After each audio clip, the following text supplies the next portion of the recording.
In these uncertain economic times, it's easy to be worried about protecting your wealth, your hard-earned savings, and your family's financial future.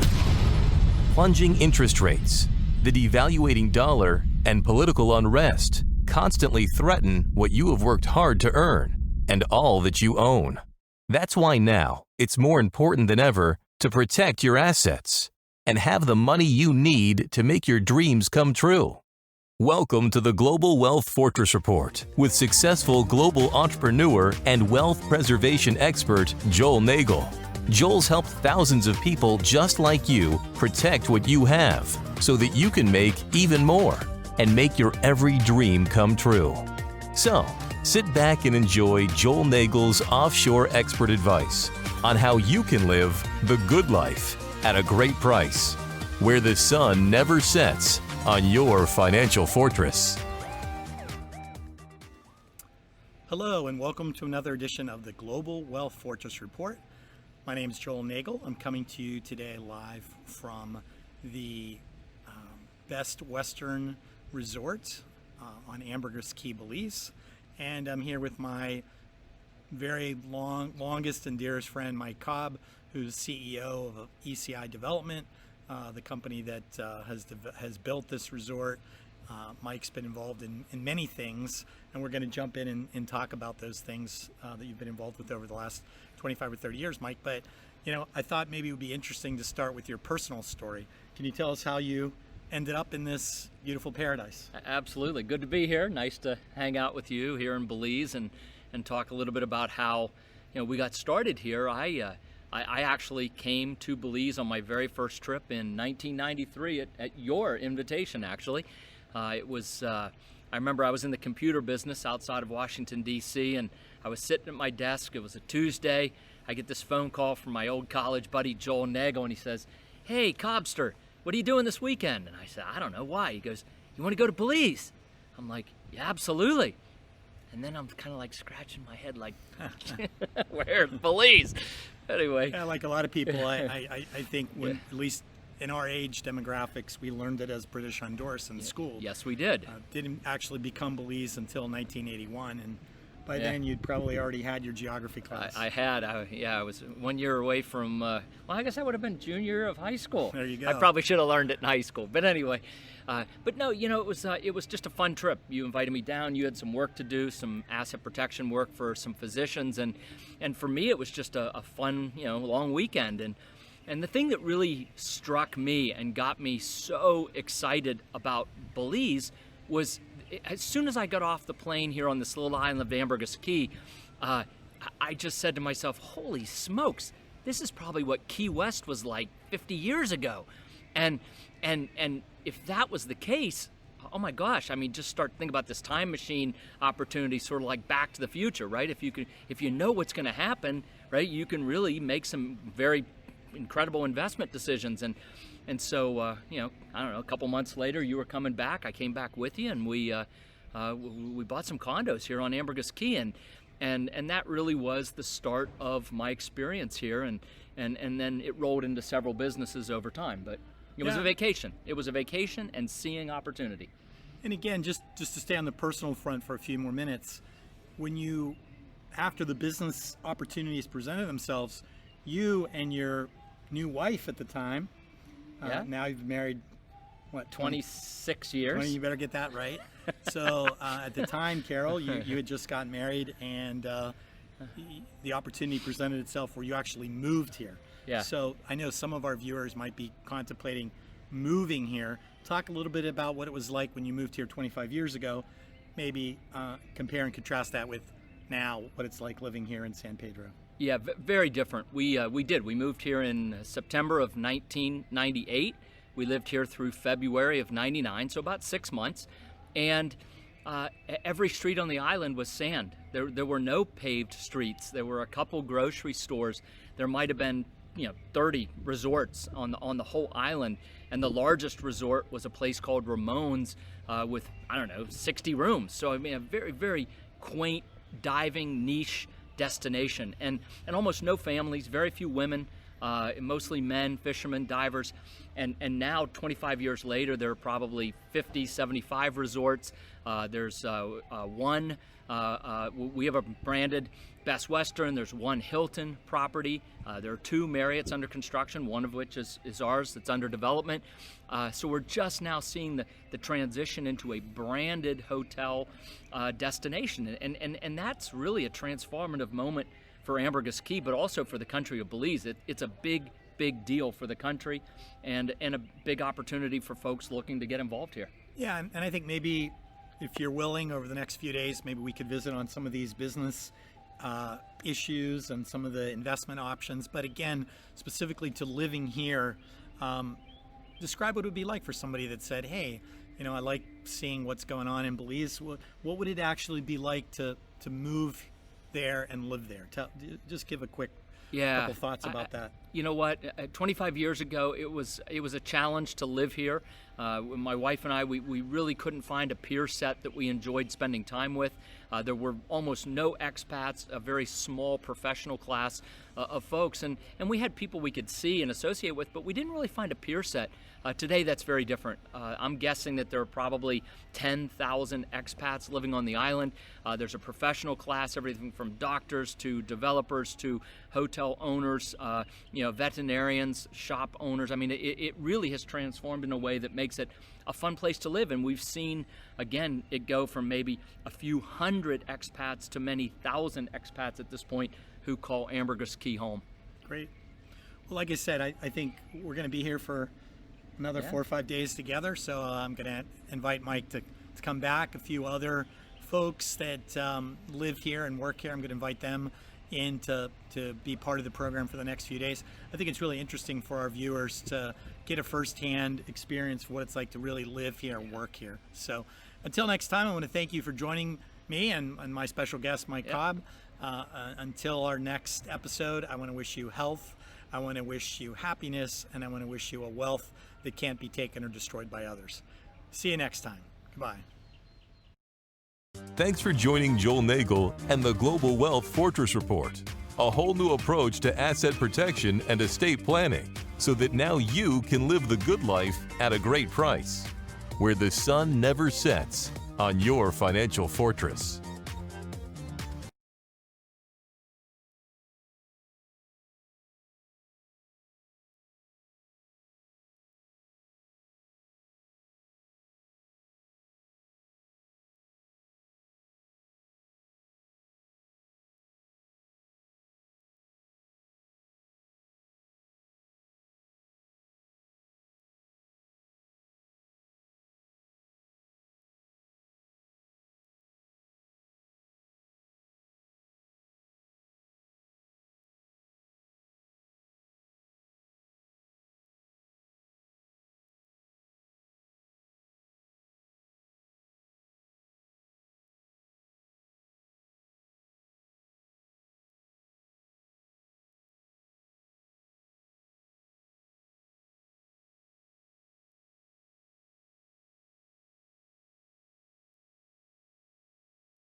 Hello, and welcome to another edition of the Global Wealth Fortress Report.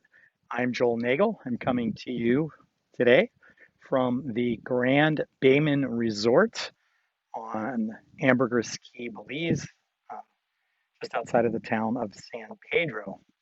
It's really a beautiful resort. I'm very happy to be spending a little time here. As I mentioned yesterday, I have to go through a quarantine. Uh, it's not the end of the world. You can see I'm hanging out at this beautiful resort. However, I just learned today that the Prime Minister has eliminated the quarantine. I haven't read the changes in the rule yet. I'm not sure who all it applies to. So for the time being, I'm still here at the Grand Bayman Resort, and literally it has everything you want, from wonderful food and nice people and tennis and swimming and everything. So, I'm not wanting for anything, but it'll be kind of nice if I learn that I really am. The quarantine has ended a bit early. I mentioned that I flew over here from Austria, went from Austria through Germany to the States, got a coronavirus test, and then came down here. It really was a relatively uneventful trip. I actually wish I had broadcast one of these episodes on the plane, because again, it was pretty empty. But unfortunately, my computer battery was dead when I boarded the plane. So, anyways, here we are. I mentioned in the program yesterday I was going to be talking about all things Belize this week. And to keep that promise, I want to start by talking about Belize's very popular, what's called the QRP, or Qualified Retired Person Program. Uh, QRP is really just an easy visa option for people who want to spend time here. It's not, the requirements are pretty simple and straightforward. You have to be at least 45 years old. Um, you can you have to be able to show that you have at least $2,000 a month of income, whether it's pension income, Social Security, investment income, whatever it is. You can't say, "Oh, I want to come to Belize and open a bar and I'll make $2,000 a month doing that." You have to be able to show that you're bringing the money in with you. It's not really designed to give people the ability to come here and work, although nothing prohibits you from working remotely, online. I have a lot of clients that are moving down here and working remotely back in Chicago or Los Angeles or Houston or wherever. You have great internet. The cost of living here is quite low, particularly for a Caribbean island. If you go into the mainland, it's even lower. I think it compares well with the rest of Central America. Ambergris Caye is a little bit more expensive because it is an island, but it compares very well with the other Caribbean islands. So if you compare this place to, say, Cayman or BVI or even the U.S. Virgin Islands, places like that, you'll be amazed. You'll find it to be very inexpensive. If you're thinking in terms of, backpacking around Honduras and, staying for $7 a night in a little, lodge somewhere, oh, you're not really going to find that on the island, but you will find that on the mainland. Even some of the other islands, Key Cocker, for example, has a youth hostel. There are places that are very expensive. The north and the west of the country, you have a little bit higher altitude. When you get on the Mexican border and out towards the Guatemalan border, there's what's called the Pine Ridge. A lot of people like that the climate is very temperate and the cost of living there is even lower. And some people like to be living in Belize because it's English speaking, English common law, it's very familiar. But they also like being close to Mexico and Guatemala because they can easily go across the border. Some things are even cheaper there. Mexico, for example, has Walmarts and Sam's Clubs and things like that Belize doesn't really have. So the Belize QRP program has been around now about 20 years.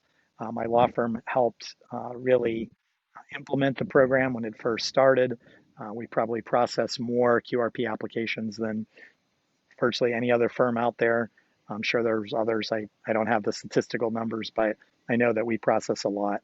And really, if we can show that you're in good health, you don't have any criminal background, and you have $2,000 a month income, you qualify. You don't have to make a big investment like you do in other countries. Now, one drawback of the QRP, it gives you a equivalent of a green card. It allows you to come here, spend as much time as you want. You're not subject in any way to Belize taxation. A lot of people like that. It allows you to import cars and boats and furniture and things like that completely duty free. That's also another perk. But one of the drawbacks is the QRP itself does not ever lead to citizenship. It's strictly a program that is designed to give you residence. So for most people, that's enough. They just want the ability to live here. They enjoy coming and spending the winter, or I have clients that live here full time now, or with the QRP, you can come and go really as you want. It's been a handy thing to have, again, when people start talking about lockdowns and who can travel and who can't travel. If you have a QRP status, you are, for all intents and purposes, considered to be a Belize resident, and they're not going to stop you from coming in regardless of the circumstances. So again, the one drawback is it never leads to citizenship. So getting a second passport, being able to vote, things like that are important to you. The QRP would not be the right way to go about it for you. Tomorrow, I'll pick up the theme on other kinds of residency. We'll talk about standard residency. There's also an investor visa program. If you're able to invest $250,000, we'll pick up there tomorrow. Some of those programs do, over time, lead to citizenship. But for now, I think most people, the QRP is an excellent way to come to Belize. It's an excellent way to experience what it's like to really live here without making a big investment. Gives you the freedom to come and go as you want. The requirements are pretty nominal and straightforward. So I hope that you found this program on the QRP to be interesting. There is a compendium article that goes into a little bit more detail about the QRP program itself. If you check down below and check out the library of articles that you can access in this podcast, look for the one that says Belize QRP. Okay, so on that note, I want to thank you for joining me today. I want to wish you health, I want to wish you happiness, and I want to wish you a wealth that can't be taken away by others. Until next time, take care.